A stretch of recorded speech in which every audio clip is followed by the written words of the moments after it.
Oke, Assalamualaikum warahmatullahi wabarakatuh. Kembali lagi bersama saya Ibu Selvi dalam mata pelajaran prakarya, khususnya di materi pengolahan. Nah, pada pertemuan di hari ini kita akan membahas mengenai salah satu materi mata pelajaran prakarya mengenai pengolahan. Oke, nah, pertama kita masuk ke KD-nya dulu ya. KD pada materi pada hari ini adalah menganalisis rancangan pembuatan, penyajian, dan pengemasan bahan pangan setengah jadi dari bahan serealia, kacang-kacangan, dan umbi yang ada di wilayah setempat menjadi produk pangan jadi atau siap konsumsi yang ada di wilayah setempat. Karena pada dasarnya kita tahu wilayah daerah itu memiliki hasil pertanian masing-masing. Contohnya kalau di dataran tinggi di sana banyak sayur-sayuran, banyak umbi-umbian, beda dengan kita yang ada di dataran sedang. Karena di dataran tinggi itu buah dan sayur lebih subur daripada di tempat kita. Jadi KD-nya ini juga menyesuaikan yang ada di wilayah setempat atau di wilayah masing-masing. Nah, setelah itu ada tujuan pembelajaran. Tujuan pembelajaran kita adalah setelah mengikuti kegiatan pembelajaran ini, siswa dapat menjelaskan pengertian bahan dasar dan bahan bantu dengan benar.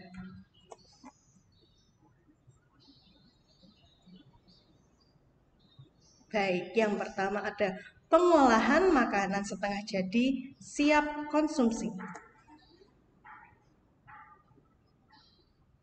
Baiklah, pertama-tama kita akan mengenal ragam pangan setengah jadi. Apa sih yang dimaksud pengolahan bahan pangan? Nah, pengolahan bahan pangan adalah suatu kegiatan mengubah bahan mentah menjadi bahan makanan siap konsumsi atau menjadi bahan setengah jadi dengan tujuan untuk meningkatkan kualitas dan memperpanjang masa simpan bahan pangan. Oke, kenapa sih kok bisa dikatakan memperpanjang masa simpan bahan pangan? Seperti yang kita tahu, biasanya nih kalau di rumah kalian semisal ada bahan makanan setengah jadi. Nah, biasanya bahan makanan setengah jadi itu terdiri dari makanan-makanan kering. Kalau makanan itu kering, artinya apa? Ya, artinya kadar airnya lebih rendah atau lebih sedikit. Karena kadar airnya lebih sedikit, maka bahan makanan itu menjadi tidak cepat busuk. Contohnya seperti ini. Kalian pernah makan apel? Nah, kalau semisal apel itu sudah kalian gigit, kemudian kalian letakkan di tempat yang terbuka, cuma dalam beberapa menit saja, nanti pasti apelnya warnanya jadi coklat kan? Nah, itu yang dinamakan pembusukan Mbak Mas. Pembusukan itu lebih mudah terjadi pada bahan makanan yang memiliki kadar air yang tinggi. Bandingkan dengan keripik. Kalian pernah makan keripik apa coba? Semisal seperti tadi nih, keripik apel. Biasanya ada di daerah Malang karena Malang merupakan daerah yang menghasilkan apel. Apel hijau lebih tepatnya. Nah, misal kita makan keripik. Keripik itu expired atau masa simpannya lebih panjang daripada apel yang masih fresh, masih segar. Coba nih, semisal keripiknya kita gigit, kemudian kita taruh. Nah, meskipun sudah beberapa menit, keripiknya pasti sudah tidak berubah warna. Tapi dia tidak mengalami pembusukan. Kalau keripik itu paling nanti lama-lama jadi istilahnya melempem Mbak Mas. Melempem itu atau bisa dikatakan alot. Nah, tujuan pengolahan bahan pangan di sini, kenapa sih kok bahan pangan itu diolah menjadi setengah jadi? Tentu saja tujuannya yang utama adalah memperpanjang masa simpan bahan pangan. Jadi, semisal bahan makanan itu mau didistribusikan ke tempat yang lebih jauh, ke tempat yang misal nggak cuma di Indonesia, tapi di luar negeri. Kalau semisal bahan makanannya itu masih segar, nanti di perjalanan bisa busuk.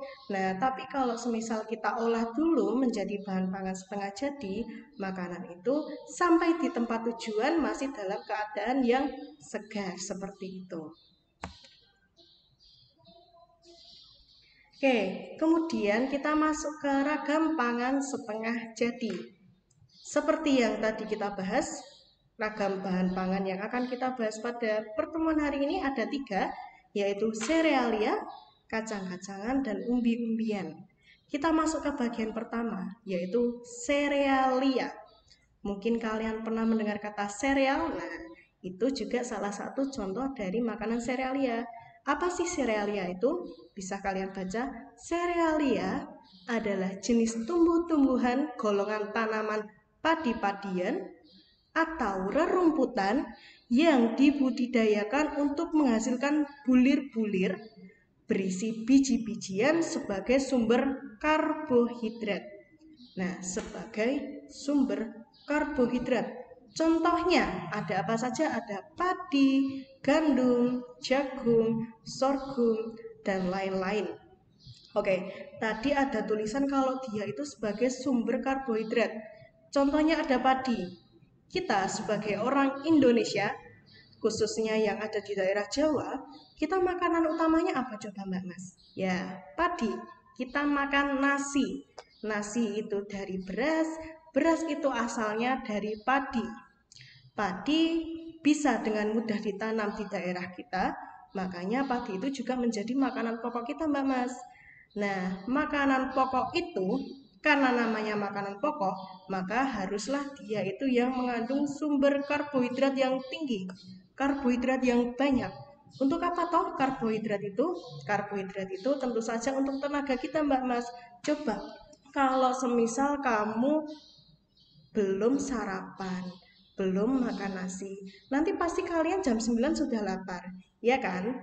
Misal kalian itu tidak makan nasi, tadi tuh mau berangkat sekolah udah buru-buru, cuma sempat makan pisang.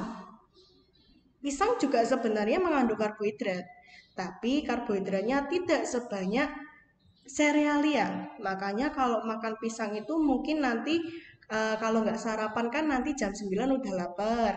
Kalau makannya pisang nanti jam 10 sudah lapar. Nah, kalau makan nasi bisa lebih lama lagi. Dari sekolah dari pagi sampai siang bisa nggak lapar Mbak Mas. Jadi nanti laparnya itu waktu jam makan siang jam 12 baru lapar. Kenapa? Karena tadi kita sudah sarapan dengan sumber makanan dengan karbohidrat yang tinggi.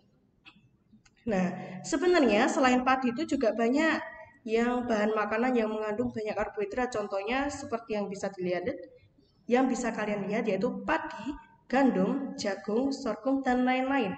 Kalau yang banyak terdapat di tempat kita selain padi itu apa? Ya, jagung, benar. Jagung itu juga sebenarnya banyak mengandung karbohidrat. Tapi karena kita orang Indonesia memang kebiasaannya makan nasi, harus makan nasi baru kenyang. Makanya yang ada di pikiran kita, ada di bayangan kita, kalau belum makan nasi, belum makan beras, nanti kita belum kenyang. Padahal sebenarnya kalau kita cuma makan jagung, bahan-bahan dari jagung, itu juga sudah kenyang Mbak Mas, karena dia juga merupakan sumber karbohidrat. Nah, contoh olahan setengah jadi dari serealia, kebanyakan yang pertama ada tepung. Mungkin kalian pernah lihat di pasaran ada tepung beras, tepung ketan, tepung jagung, tepung gandum atau tepung terigu, dan juga tepung sorghum. Kemudian ada juga rengginang yang juga berasal dari padi-padian.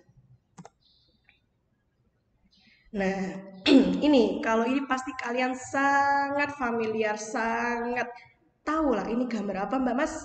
Ya, benar. Ini namanya padi.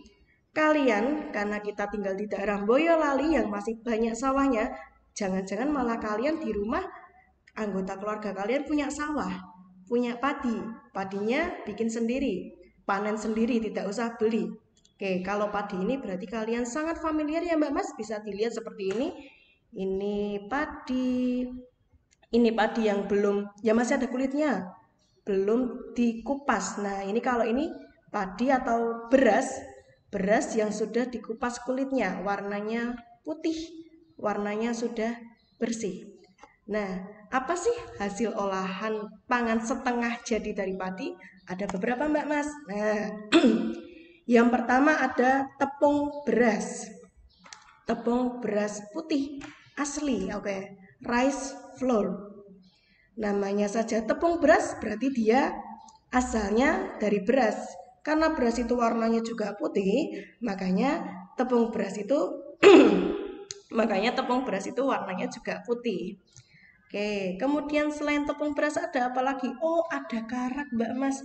Ada karak, dia juga asalnya dari beras. Bahan pangan setengah jadi. Kemudian ada juga rengginan. Mungkin kalian juga pernah lihat ya kalau rengginannya. Bisa dilihat kalau rengginan ini masih kelihatan teksturnya. Masih kelihatan kalau itu asalnya dari padi. Oke, masih agak kelihatan ya Mbak Mas ya. Ini bisa dilihat di sini.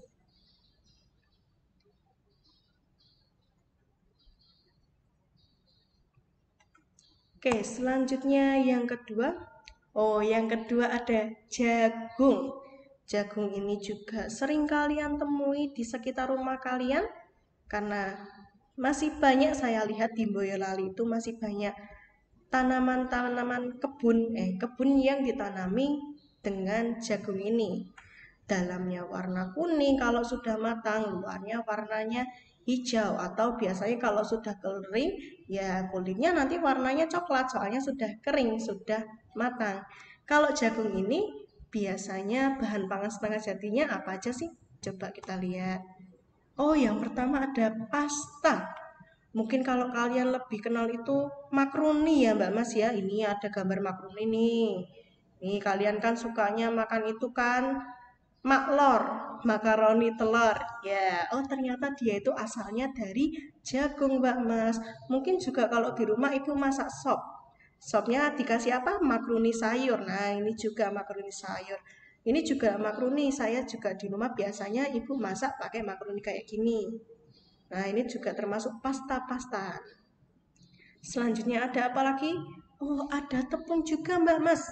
Ada loh tepung yang dari jagung. Namanya apa? Ya, namanya tepung maizena. Biasanya kalau tepung maizena itu dipakai buat mengentalkan kuah-kuahan. Misal bikin Chinese food seperti paklay atau capcay itu kan biasanya kuahnya agak kental ya Mbak Mas ya. Nah, biasanya waktu masak itu dikasih ini tepung maizena atau tepung jagung. Oke, selanjutnya ada. Wah, ini kalau kalian lihat ini pasti agak bingung. Ini gambar apa? Nah, ini gambarnya gandum Mbak Mas.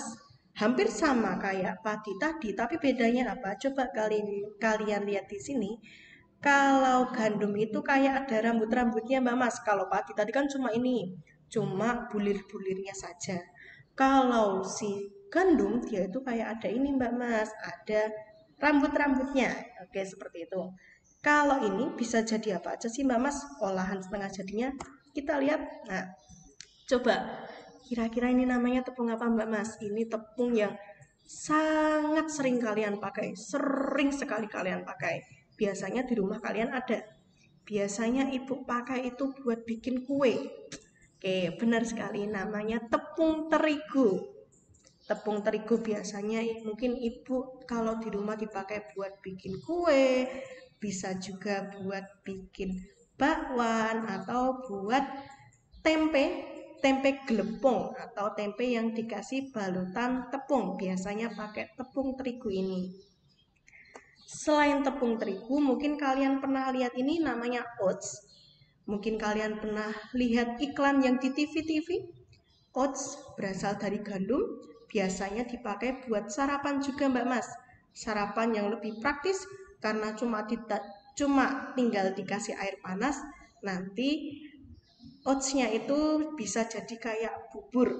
Bisa dipakai buat sarapan, lebih cepat dimakan karena termasuk makanan instan, tapi juga tetap mengenyangkan.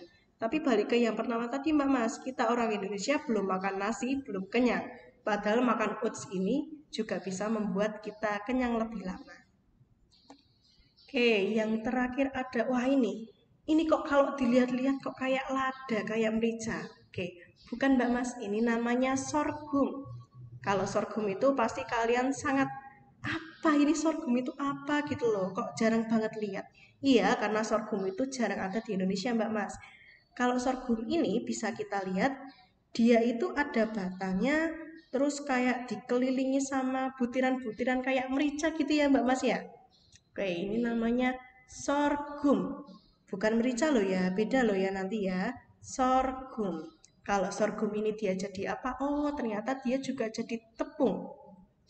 Tapi karena dia jarang dipakai di Indonesia, jadi kita juga agak sulit menemukan makanan yang berasal dari tepung sorghum ini. Tapi perlu diingat kalau sorghum itu juga termasuk serealia.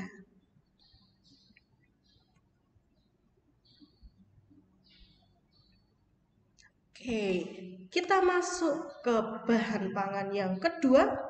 Ada yang namanya kacang-kacangan. Kacang-kacangan adalah bahan makanan berupa biji yang memiliki ukuran lebih besar dari serealia. Kalau yang namanya kacang-kacangan itu masih gampang banget Mbak Mas. Namanya aja kacang-kacangan. Berarti dia ada apa saja jenisnya? Kacang merah, kacang kedelai, kacang hijau, kacang mete, kacang panjang, kacang buncis. Pokoknya yang diawali dengan kacang-kacang-kacang. Namanya kacang-kacangan. Nah, contoh olahan setengah jadi dari kacang-kacangan ini antara lain ada tempe, tahu, dan juga tepung-tepungan. Oke, kalau ini mungkin kalian lebih familiar ya. Ada tempe sama tahu. Ini pasti kalian sering sekali makan di rumah. Entah itu buat sarapan ataupun makan siang. Karena tempe itu memang termasuk makanan yang sangat mudah ditemukan, khususnya di daerah kita, di daerah Boyolali.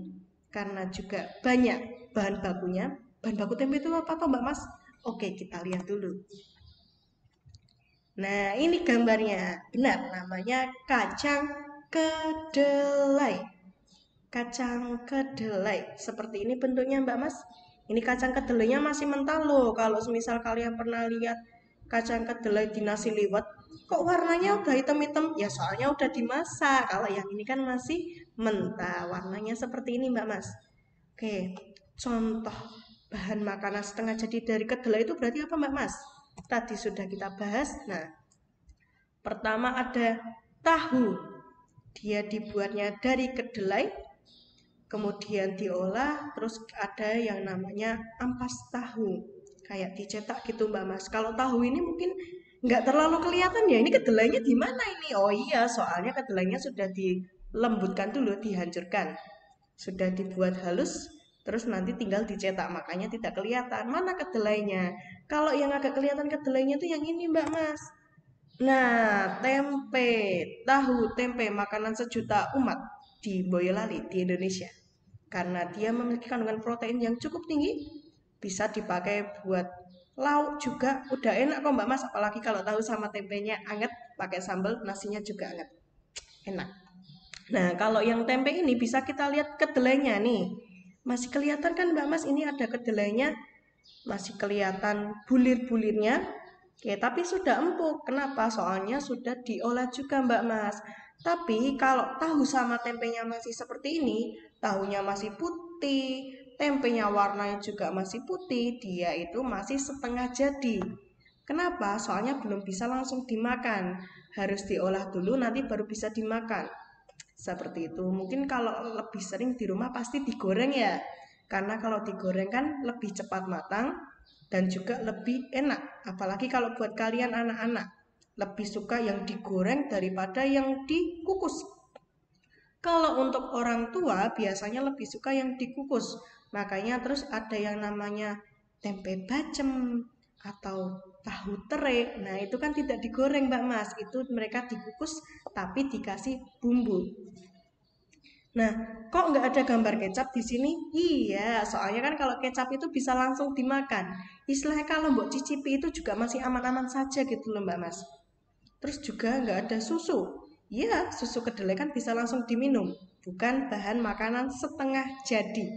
Oke, paham ya yang dimaksud setengah jadi sama sudah jadi? Kalau setengah jadi itu masih butuh proses biar bisa dimakan, tapi kalau bahan makanan jadi atau siap konsumsi itu artinya dia bisa langsung dimakan tanpa melalui proses yang lain.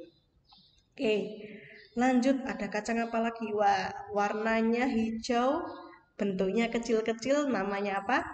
Benar sekali namanya kacang hijau. Kalau kacang hijau ini mungkin kalian sering ya, sering lihat pagi-pagi biasanya Mbak Mas, ada yang jual kacang hijau. Ya apa enggak? Bubur kacang hijau. Kalau bubur kacang hijau itu berarti sudah matang, siap makan. Terus apa dong kalau yang termasuk bahan pangan setengah jadi dari kacang hijau?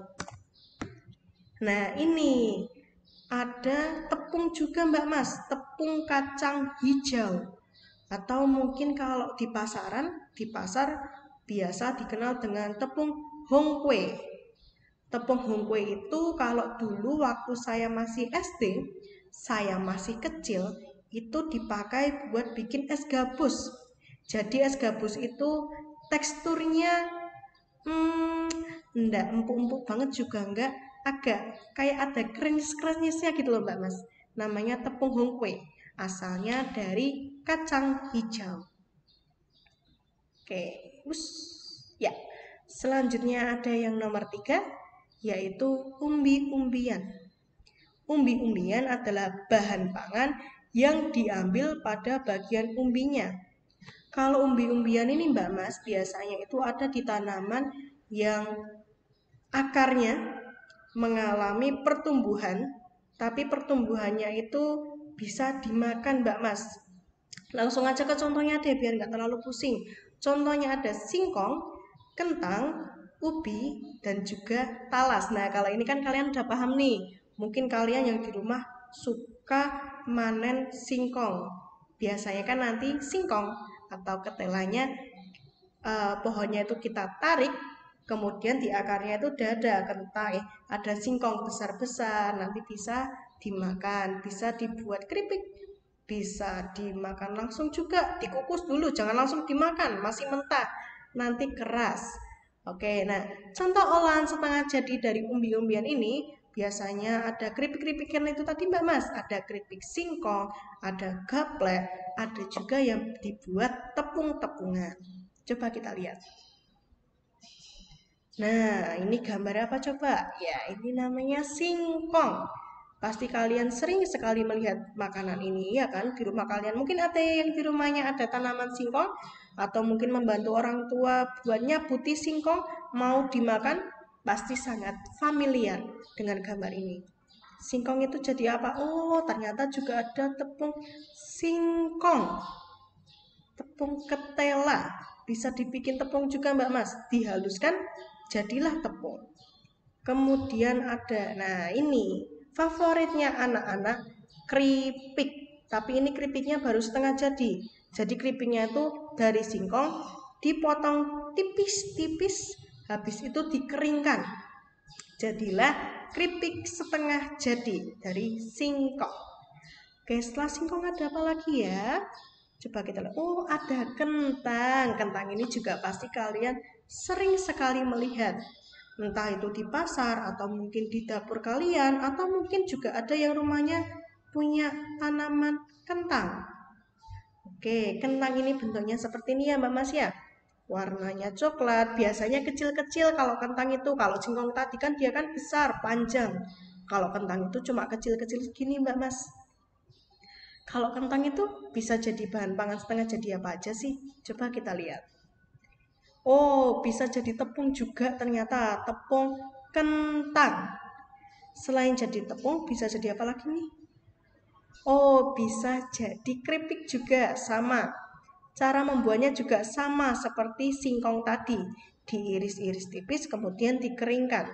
Baru nanti dipack atau dikemas. Oke, lanjut. Nah, apa ini kok warnanya ungu-ungu? Iya, ini namanya ubi, Mbak Mas. Ubi juga sama, bisa dibikin tepung-tepungan, warnanya ungu, cantik warnanya, bisa dipakai kalau semisal kita mau bikin kue, Tidak perlu pakai pewarna lagi, langsung aja pakai ubi. Pakai ubi ini Mbak Mas, nanti warnanya sudah cantik, sudah ungu-ungu. Kalau yang tadi kan kebanyakan tepung-tepungnya masih putih, belum ada warnanya. Kalau ini udah ada warnanya ungu, meskipun bukan ungu yang ngejreng, bukan ungu yang ungu banget gitu loh Mbak Mas. Namanya aja makanan alami, jadi warna ungunya itu yang warna ungu soft seperti itu. Nah, tadi baru dari bahan mentah menjadi bahan setengah jadi. Kalau yang sekarang akan kita bahas adalah dari bahan setengah jadi menjadi bahan makanan siap konsumsi atau siap dimakan. Ada apa aja contohnya? Coba kita lihat. Tadi waktu di awal beras ada tepung beras Mbak Mas. Tepung beras itu ternyata bisa kita pakai sebagai bahan membuat bubur sumsum. Kalau bubur sumsum ini pasti sangat familiar, mungkin ibu pernah bikin, atau kalau di rumah saya biasanya ada yang jualan sore-sore bubur sumsum. Oke, atau mungkin kalau semisal orang biasanya punya gawe, punya hajatan, nanti biasanya yang ikut bantu-bantu nanti dikasih bubur sumsum. Oke, bubur sumsum bikinnya dari tepung beras sama santan, dikasih garam dikit buat ada rasanya, terus nanti disiram pakai saus gula Jawa atau gula merah. Kemudian ada yang tadi tepung gandum atau tepung terigu. Dibikin apa? Biasanya kalau orang-orang luar negeri itu Mbak Mas, dia kan makannya bukan nasi, mereka makannya itu roti. Rotinya itu dibuat dari apa? Dari gandum atau dari tepung terigu. Nah, orang luar negeri itu kalau sudah makan roti, mereka udah kenyang. Karena kita tahu gandum itu merupakan serealia dan dia mengandung karbohidrat. Mengandung karbohidrat yang digunakan manusia untuk sumber energi. Makanya orang-orang luar negeri di Eropa atau Amerika, mereka itu kalau makan roti, mereka sudah kenyang. Kalau di Indonesia, kita makan roti pasti kurang, padahal sama-sama mengandung karbohidrat. Tidak apa-apa, itu namanya kebiasaan. Oke, lanjut di sini ada tahu goreng dari kedelai yang diolah menjadi tahu. Nah, ini tadi kan ada gambarnya toh Mbak Mas, tahunya masih putih. Kalau yang ini tahunya warnanya kuning. Ini yang udah digoreng. Nah, kalau sudah digoreng kan enak, bisa langsung kita makan. Makanya namanya siap konsumsi, bisa langsung dimakan. Apalagi kalau dimakannya hangat-hangat pasti makin enak. Terus, nah ini tadi yang saya bilang tepung es lilin dari tepung hungkwe atau kacang hijau. Ternyata bisa dibuat es lilin juga Mbak Mas. Nah, kalau ini bisa kita lihat dari fotonya. Selain pakai tepung hungkwe, ini dia juga pakai kacang hijaunya itu sendiri Mbak Mas. Jadi dari kita bikin seperti cairan tepung hungkwenya kita kasih ya santan, terus kita kasih kacang hijau, bulir-bulir kacang hijau beneran. Biar apa? Biar lebih kerasa teksturnya kayak es lilin. Kemudian di sini juga ada keripik kentang goreng. Nah, tadi kan keripiknya kan baru diiris tipis, dipanaskan, terus dikemas. Nah, kalau yang ini keripiknya sudah digoreng, sudah dimasak. Karena sudah dimasak, jadi siap konsumsi, bisa langsung dimakan. Yang terakhir ada tiwul. Nah, kalau tiwul ini pasti kalian sangat sering, pasti pernah dengar kalau tiwul. Ya toh Mbak Mas? Tiwul itu ternyata berasal dari singkong yang diolah menjadi tepung tiwul. Tepung tiwul, nah ini tepung tiwul terus dibuat menjadi tiwul. Mungkin kalian pernah dengar sego tiwul atau nasi tiwul. Nah, itu bisa dibikin dari tepung-tepungan ini, namanya tepung tiwul. Bisa dari tepung tiwul atau bahan makanan setengah jadi menjadi tiwul yang sudah matang, siap konsumsi, siap dimakan, dan pastinya enak. Wah, tidak terasa ternyata kita sudah sampai di penghujung pembelajaran. Sudah selesai. Nah, tadi kan kita sudah membahas prakarya pengolahan dari bahan makanan serealia, kacang-kacangan, dan umbi-umbian dari bahan mentah menjadi setengah jadi, baru menjadi bahan makanan jadi. atau siap konsumsi. Jadi kalau bahan makanan setengah jadi itu ada di tengah-tengah. Dia mentah juga tidak, matang juga belum, makanya dia namanya setengah jadi. Tujuannya tadi apa? Kenapa kok bahan makanan itu dibuat menjadi setengah jadi? Oke, benar sekali. Agar masa simpannya lebih lama atau tidak cepat busuk. Kenapa kok tidak cepat busuk? Tadi sudah saya terangkan karena kadar air atau kandungan air dari bahan makanan tersebut sudah lebih sedikit daripada makanannya masih mentah. Oke, kalau begitu cukup sekian materi yang bisa saya sampaikan. Kurang lebihnya mohon maaf. Bertemu lagi di materi selanjutnya. Sampai jumpa.